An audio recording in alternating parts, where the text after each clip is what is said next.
Saint Reetha സ്കൂളിൽ നിന്നും 2 കുട്ടികൾ കൂടി പഠനം നിർത്തുന്നു എന്നുള്ള വിവരം പുറത്തുവരികയാണ്. 2ാം ക്ലാസ്സിലും 3ാം ക്ലാസ്സിലും പഠിക്കുന്ന വിദ്യാർത്ഥികളാണ് പഠനം അവസാനിപ്പിക്കുന്നത്. ഹിജാബ് വിവാദത്തിൽ സ്കൂൾ മാനേജ്മെന്റും PTA പ്രസിഡന്റും സ്വീകരിച്ച നിലപാട് വേദനിപ്പിച്ചു എന്നാണ് കുട്ടികളുടെ മാതാവ് ജസ്ന പറഞ്ഞത്. ഫേസ്ബുക്കിലൂടെയാണ് ജസ്നയുടെ പ്രതികരണം വന്നിരിക്കുന്നത്.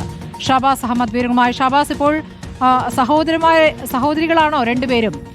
എന്താണ് ഇപ്പോൾ ഈ ഫേസ്ബുക്ക് പോസ്റ്റിൽ പറയുന്നത്? സ്മൃതി, പള്ളുരുത്തിയിലെ ഹിജാബ് വിവാദത്തിന് പിന്നാലെ ഈ സെന്റ് റീത്ത സ്കൂളിലെ 2 വിദ്യാർത്ഥികൾ കൂടി പഠനം അവസാനിപ്പിക്കുന്നു എന്ന വിവരമാണ് ഈ ഘട്ടത്തിൽ വരുന്നത്. അവർ സ്കൂൾ മാറുകയാണെന്ന വിവരമാണ് അവരുടെ മാതാവായ ജസ്ന ഫിർദോസ് ഫേസ്ബുക്കിലൂടെ പ്രതികരിച്ചിരിക്കുന്നത്. ഈ ഹിജാബ് വിവാദത്തിൽ ഈ സ്കൂളിന്റെ പ്രിൻസിപ്പളും അതോടൊപ്പം PTA പ്രസിഡന്റും സ്വീകരിച്ച സമീപനം അവരെ വല്ലാതെ വേദനിപ്പിച്ചു. അതുകൊണ്ടാണ് തന്റെ മക്കളെ സ്കൂൾ മാറ്റാനുള്ള തീരുമാനം അവർ എടുത്തതെന്നാണ് പറയുന്നത്. ഈ ഒരു ചെറിയ കുട്ടി, ഹിജാബ് ധരിച്ച കുട്ടി മറ്റുള്ളവരിൽ ഭയം ഉണ്ടാക്കുന്നു എന്ന PTA പ്രസിഡന്റിന്റെയും പ്രിൻസിപ്പളിന്റെയും പ്രതികരണം അവരുടെ വിശ്വാസത്തെയും സംസ്കാരത്തിനെയും അപമാനിക്കുന്നതിന് തുല്യമാണ്. അതുകൊണ്ട് തന്നെ ഇത്തരം പ്രതികരണങ്ങൾ നടത്തുന്നവർ മറ്റു മതങ്ങളോടുള്ള വിദ്വേഷം മനസ്സിൽ സൂക്ഷിക്കുന്നവരായിരിക്കും.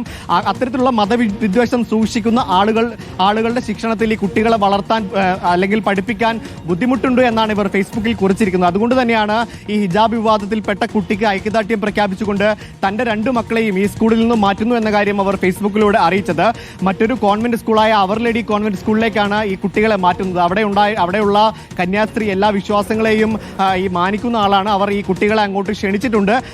അതുകൊണ്ടാണ് ആ കുട്ടികളെ അങ്ങോട്ട് മാറ്റുന്നത് എന്നാണ് ഈ ജസ്ന ഈ ഫേസ്ബുക്ക് കുറിപ്പിലൂടെ അറിയിച്ചിരിക്കുന്നത്. എന്തായാലും ഈ 2 കുട്ടികൾ കൂടി ഈ